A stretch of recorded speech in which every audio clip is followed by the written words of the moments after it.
Italy's best grub. Don't you dare mess this up. Welcome, food lovers. Today we're taking you on a delicious journey through Italy's best culinary destinations. Get ready to tantalize your taste buds. And when I say tantalize, I mean we're going to detonate a flavor bomb in your mouths, alright? This isn't some namby-pamby tour of lukewarm pasta and dodgy gelato. We're diving headfirst into the real deal, the heart and soul of Italian cooking, the stuff that'll make you want to weep with joy or book a one-way ticket. So buckle up, buttercups, because Dan here is about to show you what proper Italian food is all about, and trust me, you're going to want to pay attention. Italy. The name itself just screams flavor, passion, and centuries of culinary genius, doesn't it? It's a country where food isn't just sustenance. It's a religion, a way of life, an art form passed down through generations with fierce pride. We're talking ingredients so fresh they're practically still breathing. Recipes perfected over centuries, and a dedication to quality that puts most other places to shame. Forget your chain restaurants and your microwave meals. This is about authentic, soul-satisfying food made with love, fire, and a healthy dose of Italian passion. If you think you know Italian food because you've had a supermarket lasagna, then wake up and smell the San Marzano tomatoes, you donut. Today, Dan's taking the wheel, and hopefully he won't crash it, on a whirlwind tour of 5 absolute must-visit culinary hotspots. From the rich, meaty sauces of the north to the sun-kissed seafood of the south, we're covering the A to Z of Italian deliciousness. Each city we visit is a champion in its own right, a titan of taste, a place where food dreams are made. So, get your notepads ready, loosen your belts, and prepare to have your culinary world rocked. This is Italy, unadulterated and utterly brilliant. Let's go! Right, first stop, Bologna, and let me tell you, if Italy is the home of great food, then Bologna is its bloody capital city. They don't call it La Grassa, the fat one, for nothing, you know? This place is an absolute powerhouse of flavor. A city that takes its food so seriously it makes my kitchen look like a picnic. We're talking rich, decadent, and utterly unforgettable. If you come to Italy and skip Bologna, you've frankly missed the point. It's like going to a rock concert and wearing earplugs, utterly pointless. Now when you think Bologna, you think Bolognese sauce, right? But I guarantee what you is Bolognese is probably a pale, watery imitation of the real thing. Proper ragu alla bolognese, the kind you find here, is a slow-cooked masterpiece. We're talking hours of simmering with quality ground meat, a mix of beef and pork, mind you, sofrito, a touch of wine, milk, and just a whisper of tomato. It's not a tomato sauce with meat, it's a meat sauce with a hint of tomato. Get it right. And what do you serve this glorious ragu with? Not spaghetti, you muppets. In Bologna, it's all about fresh egg pasta, specifically tagliatelle. Those beautiful golden ribbons, just the right thickness, just the right texture to hug that incredible sauce. Making fresh pasta here is an art form, passed down through nonnas for generations. You can see it being made in shop windows, and the skill involved is just breathtaking. It's a labor of love, and you can taste it in every single bite. The markets in Bologna, like the Mercato di Mezzo or the Quadrilatero, are a feast for the senses. It's a vibrant, chaotic, beautiful mess of the freshest produce, incredible cured meats, cheeses that will make you weep, and stalls selling pasta that looks like spun gold. The smells alone are enough to drive you mad with hunger. This is where the chefs, the locals, the heart of Bolognese food culture comes alive. You can feel the passion, the energy. It's absolutely electric. Don't even get me started on the mortadella. This isn't your flimsy, pre-sliced sandwich meat. Proper mortadella di Bologna is a delicate, fragrant, silky smooth sausage, studded with pistachios or black peppercorns. It's a world away from the rubbish you find elsewhere. Sliced thin and served with some crusty bread, maybe a glass of local lambrusco. Bloody hell, it's perfection. It's about respecting the ingredients, the tradition. And then there are the filled pastas, tortellini, tortelloni. Tiny, delicate parcels of deliciousness, often served in a simple broth, in brodo, to let the flavor of the filling shine.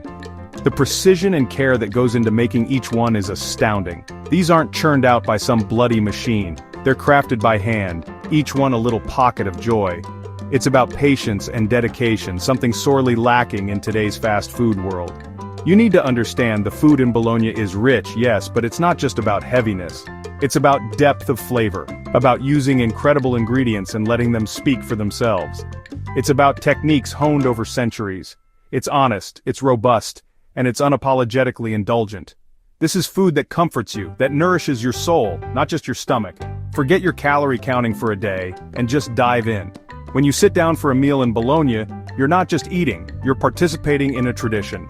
The restaurants, the trattorias, they're often family-run with recipes that haven't changed in decades, and why should they when they're already perfect? The pride they take in their food is immense, and it shows on every plate. They're not trying to be fancy or trendy, they're just doing what they do best, making incredible food.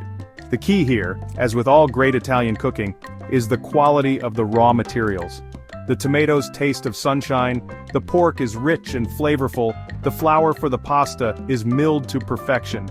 They understand that you can't make a silk purse out of a sow's ear, or in this case, a stunning tagliatelle al ragu from substandard ingredients. It's a lesson many so-called chefs need to learn, frankly. So when you come to Bologna, come hungry, come with an open mind, and for goodness sake, try the real ragu, explore the markets, talk to the vendors, watch the pasta makers, immerse yourself in it. This isn't just a city, it's a culinary pilgrimage site. It's where you go to understand the true meaning of Italian comfort food, the kind that hugs you from the inside out. Bologna sets a standard, it's a benchmark for Italian cuisine. The dedication to tradition, the unwavering commitment to quality, and the sheer, unadulterated deliciousness of it all. It's a place that will spoil you for all other pasta, and you know what? It's absolutely worth it. This is food that makes you feel alive. Now stop drooling and let's move on. We've got more ground to cover. Alright, next up, we're heading south to Naples, the birthplace of pizza. And let me be absolutely clear, if you think you've had good pizza anywhere else in the world, you're probably mistaken. Naples is where this iconic dish was born, and they guard its traditions with the ferocity of a Neapolitan mother protecting her children. This isn't just food, it's an institution, a cultural icon, a way of life, and they do it better than anyone else on this planet. Forget your pineapple toppings, your stuffed crusts, your barbecue chicken monstrosities. Real Neapolitan pizza is a thing of beautiful simplicity. We're talking two main contenders, the margherita, with its San Marzano tomatoes, mozzarella di bufala, fresh basil, and a drizzle of olive oil, representing the colors of the Italian flag. Beautiful, eh? And the marinara, even simpler, with tomato, garlic, oregano, and olive oil. That's it. Perfection doesn't need 1,000 toppings. The secret? It's in the dough, the ingredients, and the oven. The dough is made with just flour, water, yeast, and salt, fermented for hours, sometimes days, to develop that incredible flavor and airy texture. It's stretched by hand by a pizzaiolo, a pizza master, never ever with a rolling pin, you animals. The result is a crust that's soft and light in the middle, with a puffy, charred, slightly blistered edge called the cornicione. That's where the magic is. And the ingredients, my God, the ingredients. San Marzano tomatoes grown in the volcanic soil around Mount Vesuvius are sweeter and less acidic than any other. Mozzarella di bufala campana, made from the milk of water buffaloes, is creamy, tangy, and melts like a dream. Fresh basil, good quality extra virgin olive oil. Simple, yes, but the quality is non-negotiable. Using anything less is an insult to pizza itself. Then there's the oven. A traditional Neapolitan pizza oven is a wood-fired, domed beast, reaching temperatures of over 450 degrees Celsius, that's nearly 900 Fahrenheit. The pizza cooks in just 60 to 90 seconds. 90 seconds! This intense heat locks in the moisture, cooks the toppings perfectly, and gives the crust those beautiful leopard spots of char. It's a violent, beautiful, incredibly fast process, and it takes real skill to master. There are actual rules and official specification, the AVPN, Associazione Verace Pizza Napoletana, that dictates how true Neapolitan pizza must be made. They're not messing around. From the type of flour to the fermentation time, the hand-stretching technique, the specific tomatoes and cheese, even the type of wood for the oven. It's a testament to their dedication to preserving this culinary heritage. And thank goodness for it, because it means you get the real deal. Eating pizza in Naples is an experience. You don't faff about with a knife and fork for too long. You fold it, you eat it, you get it all over your face, and you enjoy every single glorious mouthful. It's cheap, it's fast, it's democratic. You'll see everyone from businessmen in suits to kids on scooters grabbing a slice from a legendary pizzeria like L'Antica Pizzeria da Michele or Sorbillo. It's the great unifier. The aroma that hits you when you walk into a proper Neapolitan pizzeria is intoxicating. The smell of baking bread, melting cheese, sweet tomatoes, and a hint of wood smoke. It's a perfume that signals pure, unadulterated joy. The pizzaiolos move with a practiced grace, a blur of motion as they stretch, top, and bake, one after another. It's like watching artists at work, true craftsmen. And it's not just about the taste, it's about the texture. The slight chewiness of the crust, the way it yields, the creamy pools of mozzarella, the bright burst of the tomato sauce. It's a symphony in your mouth. Each element is distinct, yet they all come together in perfect harmony. This is what happens when you respect simple ingredients and perfect your technique over generations. So if you're one of those people who piles a mountain of toppings on your pizza until it collapses into a greasy mess, Naples will be a revelation for you. It will teach you that less is often so much more. It will recalibrate your entire understanding of what pizza can and should be. It's a lesson in purity and flavor that you won't soon forget. Forget those frozen abominations or the cardboard discs you get from chain delivery places. This is pizza with soul, pizza with history, pizza with passion. It's a taste of Naples itself, vibrant, a little chaotic, but ultimately incredibly rewarding. So, do yourself a favor. Go to Naples, find a proper pizzeria, order a margarita, and prepare to have your mind and your taste buds blown. It's an order. Chapter 3. Parma. The Holy Trinity. Parmigiano, prosciutto, and pure-bloody genius. Right, pack your bags, we're off to Parma. This elegant city in Emilia-Romagna isn't just beautiful, it's the heartland of two of Italy's most prized culinary treasures, Parmigiano Reggiano cheese and prosciutto di Parma. If Bologna is the king of pasta, Parma is the emperor of cured meats and cheese. This is serious food territory where tradition and quality reign supreme, and frankly, if you don't appreciate what they do here, there's no hope for you. Let's start with the king of cheeses, Parmigiano Reggiano. And I mean the real deal, not that powdered sawdust you get in a shaker, you heathens. True Parmigiano Reggiano is a hard, granular cheese, aged for a minimum of 12 months, often much longer, 24, 36, even 40 months or more. The longer it ages, the more complex and nutty its flavor becomes, with those delightful, crunchy amino acid crystals. It's a taste sensation. Making Parmigiano Reggiano is an art form, protected by DOP status, meaning it can only be produced in a specific region with specific methods. We're talking unpasteurized cow's milk, natural whey starter, and calf rennet. Each wheel is massive, around 40 kilos, and inspected by a consortium. If it passes, it gets fire-branded with the iconic dotted rind. This isn't just cheese, it's a testament to centuries of craftsmanship and dedication. Visiting a caseificio, a Parmigiano Reggiano dairy, is an incredible experience. You see the cheesemakers working with these huge copper vats, skillfully separating the curds, molding the cheese. Then you walk into the aging rooms, vast cathedrals of cheese with thousands of golden wheels stacked high on wooden shelves. The aroma alone is worth the trip. Nutty, sweet, intoxicating. It's a sight, and a smell you won't forget. Then there's prosciutto di Parma, another DOP masterpiece. This isn't your overly salty, leathery ham. This is delicate, sweet, melt-in-your-mouth cured pork leg. The pigs are specially bred and fed, and the curing process is all natural, just pork and sea salt, using the unique air of the Parma Hills. No nitrates, no nasty additives, just pure, unadulterated porcine perfection. It's a beautiful thing. The curing process for prosciutto di Parma takes at least a year, often longer. The legs are carefully salted, rested, washed, and then hung to dry in rooms with open windows, allowing the specific microclimate of the region to work its magic. Each ham is inspected and, if it meets the strict standards, branded with the 5-pointed Parma crown. That crown is your guarantee of quality, a stamp of authenticity you should always look for. When you taste real prosciutto di Parma, sliced paper thin, it's an epiphany.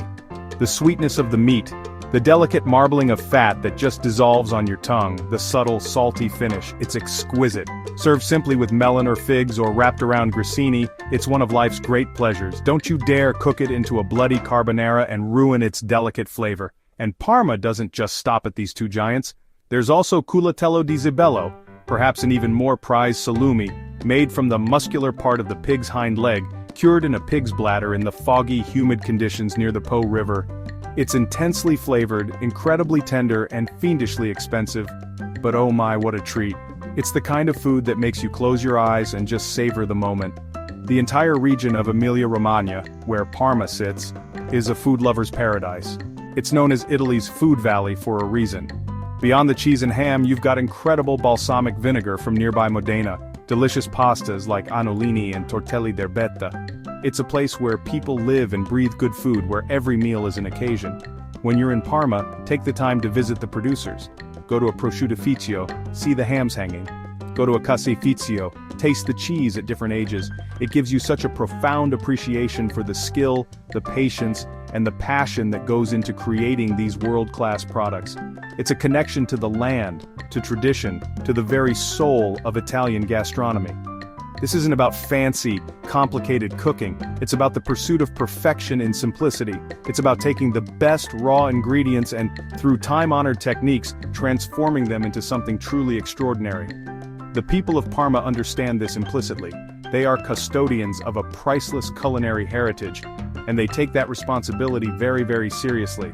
So when you come to Parma, prepare for an education in excellence. Indulge in the Parmigiano, savor the prosciutto.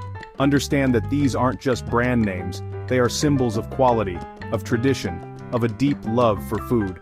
This is what happens when you don't cut corners, when you respect your ingredients, and when you pour your heart into your craft. It's bloody brilliant, isn't it? Chapter 4. Florence. Steak so good it'll make you weep, and Tuscan feasts, done right. Alright, you hungry lot, next we conquer Florence. The heart of Tuscany, a city renowned for its art and architecture. But let me tell you, its food is just as much a masterpiece. Forget delicate little portions here. Tuscan cuisine is robust, rustic, and incredibly satisfying. And at the pinnacle of it all stands the legendary bistecca alla Fiorentina. If you're a meat lover, prepare to meet your god. Bistecca alla Fiorentina is not just any steak, alright? This is a serious piece of meat. A thick-cut T-bone or porterhouse, traditionally from Chianina cattle, an ancient massive white breed native to Tuscany. We're talking at least 2 inches thick, sometimes 3 or 4, weighing well over a kilo.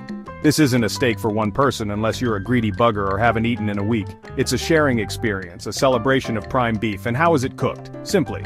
Seasoned with just salt, maybe a touch of pepper, and cooked over a searingly hot wood or charcoal fire.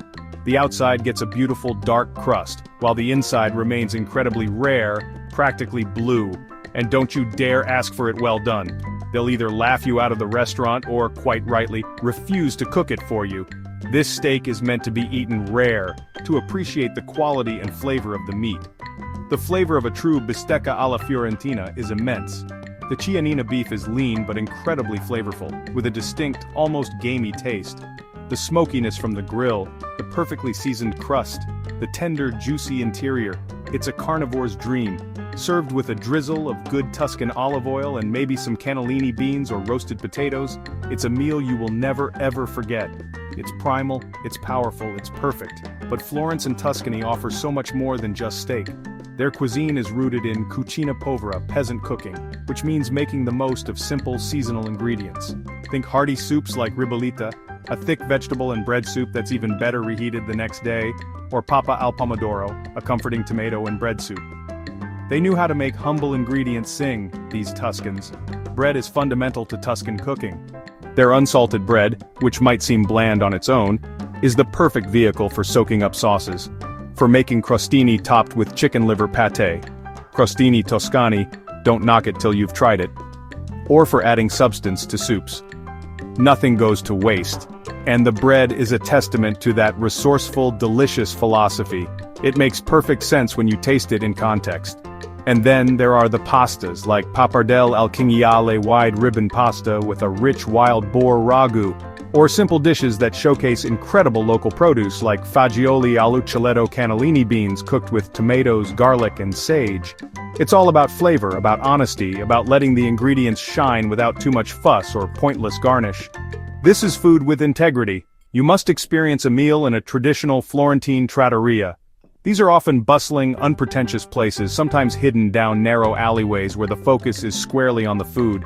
The atmosphere is convivial, the service is often brisk but friendly, and the wine, usually a good Chianti Classico, flows freely. It's an authentic taste of Florentine life, a world away from the tourist traps. Don't be afraid to try lampredato if you're feeling adventurous.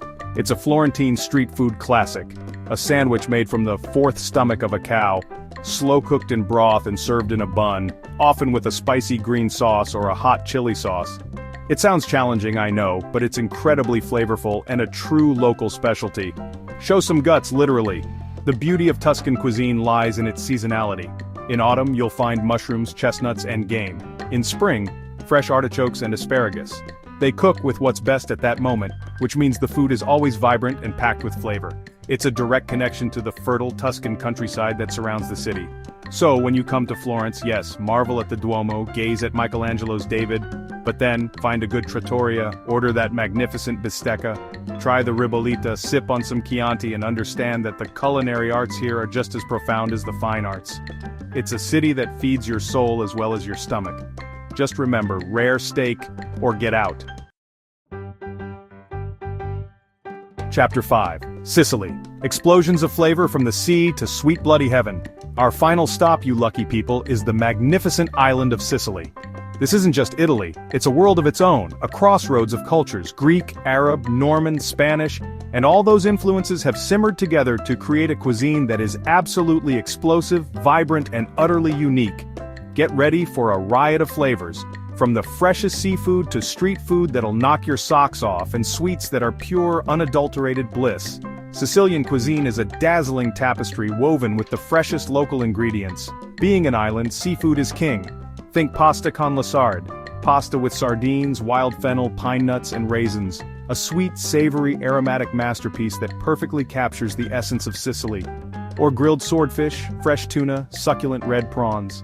The proximity to the sea means everything is incredibly fresh, tasting of the Mediterranean itself. The street food scene in Sicily, particularly in cities like Palermo, is legendary and rightly so. This is proper, authentic street food, not some greasy rubbish. We're talking arancine, or arancini, depending on where you are, those glorious deep-fried balls of risotto, often filled with ragu, mozzarella, or spinach, or pennelle, crispy chickpea flour fritters, often served in a sesame bun. Sfinzione, a thick, spongy pizza-like bread topped with tomatoes, onions, and anchovies. It's a feast for the senses, right there on the pavement. And the sweets. Oh my sweet lord, the sweets in Sicily are a religion in themselves. Cannoli, those crisp, fried pastry tubes filled with creamy, sweet ricotta, often studded with candied fruit or chocolate chips. You haven't lived until you've had a freshly filled cannolo in Sicily, where the shell shatters as you bite into it, giving way to that luscious filling. It's a masterpiece of texture and taste. Then there's granita, the perfect antidote to the Sicilian heat. It's a semi-frozen dessert, icier and more crystalline than sorbet, made with water, sugar, and various flavorings. Lemon, almond, coffee, pistachio, mulberry. Served often with a soft brioche bun for dipping. Yes, dipping bread in icy granita, trust me on this. It's incredibly refreshing and utterly delicious. A true taste of Sicilian summer, and we can't forget cassata siciliana, a stunning, elaborate cake made with sponge cake, sweetened ricotta, marzipan, and candied fruits. It's a riot of color and flavor, a testament to Sicily's Baroque soul. It's rich, it's decadent, and it's a celebration on a plate. This isn't a cake for the faint-hearted, it's a statement. The markets in Sicily, like Bellaro or Vucceria in Palermo, are an assault on the senses in the best possible way. They are loud, chaotic, colorful, and overflowing with the most incredible produce. Mountains of gleaming fish, vibrant vegetables, fragrant herbs and spices, olives, cheeses. The vendors shout, the locals haggle. The air is thick with the smells of cooking food. It's an experience that's raw, real, and utterly captivating. What makes Sicilian food so special is that blend of influences. The Arabs brought citrus fruits, sugar, spices like cinnamon and saffron, and techniques like couscous. The Greeks brought olives and grapes. The Normans introduced new ways of preserving fish. All these layers have created a cuisine that is complex, nuanced, and full of surprising flavor combinations. Sweet and sour, agrodolce is a common theme. It's a cuisine that tells a story, the story of Sicily itself. It speaks of conquerors and traders, of fertile land and bountiful seas, of a passionate people who express their identity through their food. Every dish has a history, a tradition, a reason for being. It's food with depth, food with soul. You can taste the sunshine, the sea breeze, the volcanic earth. So, when you visit Sicily, be adventurous. Try everything. Eat the street food, indulge in the pastries, savor the seafood, explore the markets, talk to the locals. Let the island's vibrant energy and incredible flavors wash over you.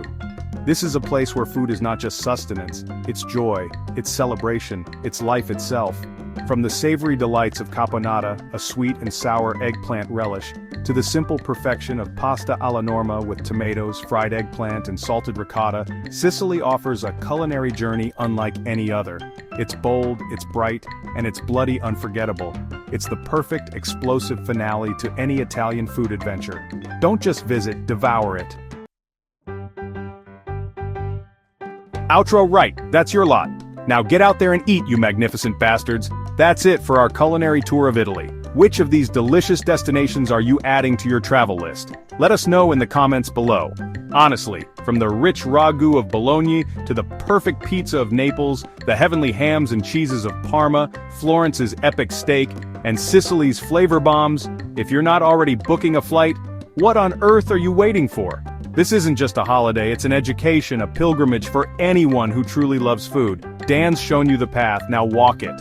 Italy's gift to the world is its incredible, passionate, and downright delicious approach to food. It's about respecting ingredients, honoring tradition, and cooking with heart. So get out there, explore these incredible cities, taste everything, and don't be afraid to try something new. Ask questions, eat where the locals eat, and for goodness sake, enjoy every single mouthful. Life's too short for bad food, especially when places like this exist. So go on, make some bloody amazing food memories. And don't forget to like and subscribe for more foodie adventures. If you don't, well, you might just be an idiot sandwich. Just kidding, mostly. But seriously, hit that subscribe button, give us a like, and tell us what other culinary corners of the world you want Dan to drag me to next. Until then, stay hungry, cook with passion, and eat well. Ciao for now, you legends.